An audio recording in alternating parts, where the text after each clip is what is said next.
मिलवाकू जाउछि आपनकू PM किसान रो 2000 टंका।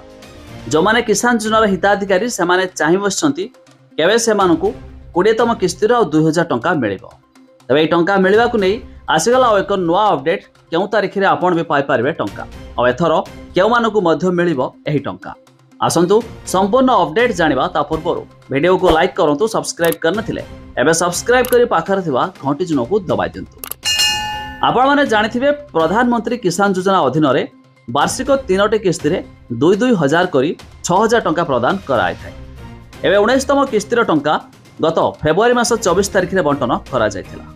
तबे तार 4 मास व्यवधान अर्थात ए जुलाई रे आसीबाकू जाउछि 20तम किस्तीर आ 2000 टंका। हेले एबे मिलुथिबा सूचना मुताबिक ए अगस्त मास 28 तारिख रे आपनकू आसीबाकू जाउछि 20तम किस्तीर 2000 टंका। हेले एथरो टंका से मानकू मिलिबो जो माने ई-केवाईसी कराई नैथिबे। तबे पीएम किसान रो टंका पाया पाए हेले एथरे ई-केवाईसी करिबार होइछि मैंडेटरी, अर्थात आपनकर ई-केवाईसी होइछि कि नै ता निहाती थरटिए यार वेबसाइट विजिट करी चेक कराई नियंतु। तबे आपण चाहिले आधार नंबर थ्रू रे ओटीपी बेस्ड ई-केवाईसी मध्ये कराई पारबे।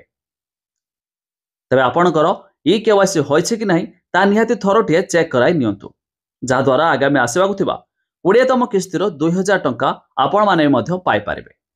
तबे एक पीएम किसान योजना अधीन रे आसीगला आ किछि नुआ लिस्ट आ ओइ लिस्ट रे जवानकर नाम अछि सेमानकू मध्ये आगामी 2000 टंका मिलिबाकू जाउछि। तबे लिस्ट आपण देखिया पाई चाहतले वेबसाइट रो लिंक हम डिस्क्रिप्शन रे देइछु, आपण माने जाय मध्ये चेक करि पारबे।